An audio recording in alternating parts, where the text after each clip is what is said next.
Hello, this is Rory with the Love Chat, and today's topic is, when does no contact start working? Now, this is video number 215. If you have a question you'd like for me to consider featuring on the Love Chat, please write it in a comment below. And if you enjoy my content and would like to help me grow my channel, all I need you to do is hit the subscribe button and hit like. So thank you so much for that. All my coaching services are discounted until January, and so if you'd like to do coaching with me and get help on your situation, just visit my website, thelovechat.net/coaching. Now then, this is a question a lot of you are really curious about, which is, okay, when the hell does no contact start working? Is it right away? Is it directly after the breakup? Is it maybe 2 months later? And it's important that we define what the word work means, because when I say no contact works, that might be very different from when you or one of your friends or a website or something you read on Reddit or a different coach on YouTube might say that. So when I say the word work, I mean several things. The first of which is getting yourself to a point where you can even win your ex back. Now, what does this mean? So when a breakup happens, obviously you're tossed into a really emotional state. Now that's problematic because if your ex reaches out and you're in a really emotional state where you think, I need to offer all of these things to them, I need to compliment them and all of that, you run the risk of turning them off even more. You're already proverbially on this thin ice with them because they're not sure that they want to be with you, right?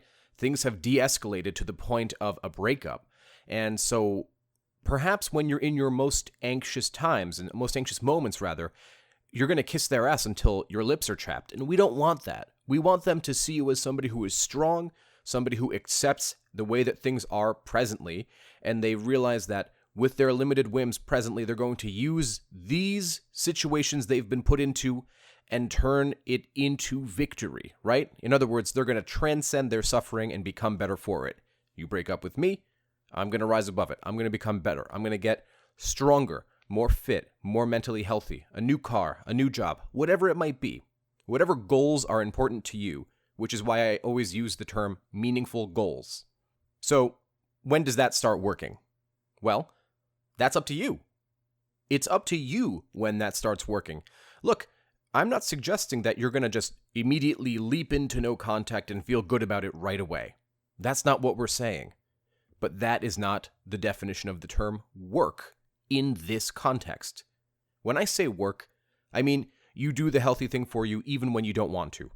You say yes to going out with your friends even when you don't want to. You go to the gym even when you don't want to. And yes, I know it's hard to believe that some people don't want to go to the gym. No way. But if that's how we're defining work, then no contact can work day one. No contact can work the second they break up with you. And you say, okay, even though you don't want to say okay. You want initially, innately, to beg, to plead, please don't do this, what about all the good times we have? Because you've heard enough sad songs and you've watched enough sappy movies where you think you need to show up at their house at 2 a.m. with a boombox over your head, perfectly reciting the latest Drake love song as if that works. In reality, when you leave them alone, they immediately see that consequences bestowed upon them, right? So, to them, which is the second definition and the reason most of you are here, because you want to know when no contact starts impacting them, if you follow the advice to the letter, it begins happening almost immediately. Because if they say, hey, I want to break up with you, I'm not happy with you anymore, I don't want to be with you anymore, and you say, okay, well, I don't want you as a friend, I don't want to be downgraded, so, hey, if you change your mind, call me. If you have a change of heart, let me know, and we can see if we can work this out together as a team.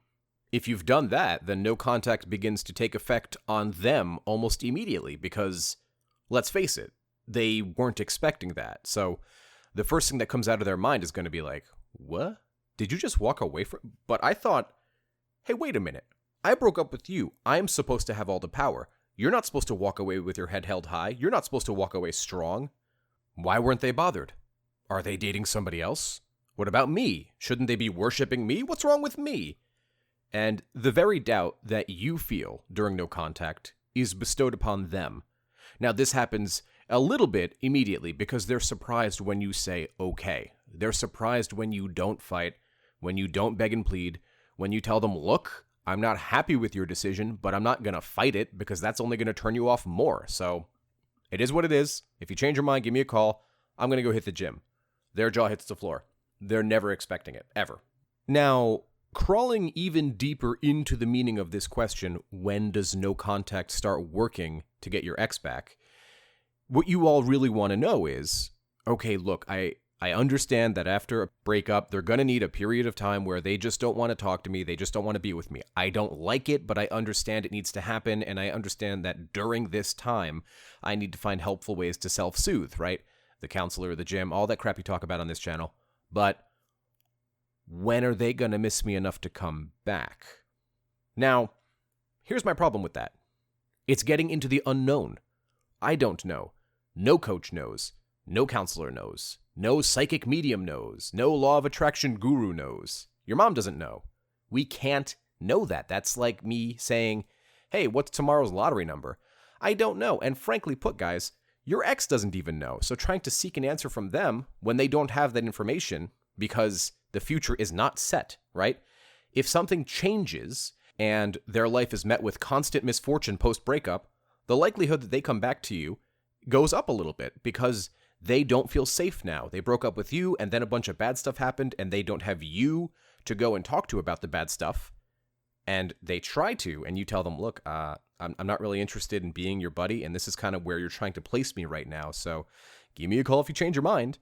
The likelihood that they come back actually increases because they don't have that stable place to go. They don't have that safe place to go with you and talk to you and commiserate with you and have you support them. Now, unfortunately, some of you do, right? It's not about being a mean human and saying, oh, well, you broke up with me. I'm never going to support you or care about you, and I hope life completely screws you. Some of us feel like that sometimes. We're going through the anger phase. That's okay. We expect a bit of that because it's a stage of grief that we've observed enough times to know it's usually going to happen. But most of us don't wish harm upon our ex, nor are we trying to be manipulative. We're just trying to say, look, you broke up with me, and you're still trying to use me as a crutch. So you're asking me to harm myself more by involving myself with you when I know, because you've told me, you don't want to come back. You don't want me romantically. So what's your aim here? You want to reach out and use me as a cushion? Because I'm not really keen on being one for you. Sorry. That's a breakup. A breakup has consequence. So what no contact is really doing is allowing your ex to see consequence. You're not bestowing anything upon them that they didn't know would happen. Now, if your ex was expecting you to sit there and wait for them to come back, think about what you're doing. You're removing any need for them to be afraid of losing you. Now, if they're never afraid of losing you, why would they ever come get you? If you're sitting there and saying, hey, I'll wait for you, you can even go date other people, and I'm going to stay right here until you come back, you're lowering your value to the point where nobody will want you. It's just the truth. I hate to be blunt about it, but that's the truth. So with that in mind, it is important to be realistic about what you have control over. We cannot control your ex, just like your ex cannot control you if you don't let them. So this idea emerges from all the noise on YouTube and all the different manipulation tactics and 30-day no contacts and whatever the hell else is out there, that if you focus on yourself and you control that which you have power over for the better, the likelihood of your ex coming back increases. But if you're sitting at home refusing to move just in the event your ex happens to reach out, or they happen to find out that you've gone on a dating app or something like that, well, then you've never really let go of the control that you gave them in the first place, which likely, for at least 90% of you, is the reason you got broke up with. Your ex does not want a partner who has no boundaries. It's important to realize that having boundaries, and no contact is a boundary, let's not forget that. Having boundaries is attractive. It's sexy to know that I can screw up with you because there is commodity in that. If I can always have you, then you're no different than a glass of water I can go to the sink and get at any time. So, to not get too far from the question of the video, no contact begins working for you as soon as you actually use it. As soon as you embrace the core idea of no contact, which is get up, don't talk to your ex, start working on yourself, start moving, and on them, if you have followed the advice early on, it works almost immediately. They almost immediately begin missing you, thinking about you, etc. However, what if you didn't follow the advice? What if you found this channel or channels like it late? Well, I'm not going to sit here and lie to you guys and say that if you did some begging and pleading for 2 or 3 months, that's not going to harm your chances. It is, right? But you knew that. The good news is, that does not mean no contact is not effective. If you did not start no contact immediately, or if you did some begging and pleading, that's okay. No contact will still be effective for you in your situation. Does it completely, 100,000% guarantee your ex is going to reach out? No. But man, for 99% of you, does it help? That's all I had for today. If you found my video helpful, I'd be so very grateful if you'd subscribe and hit like.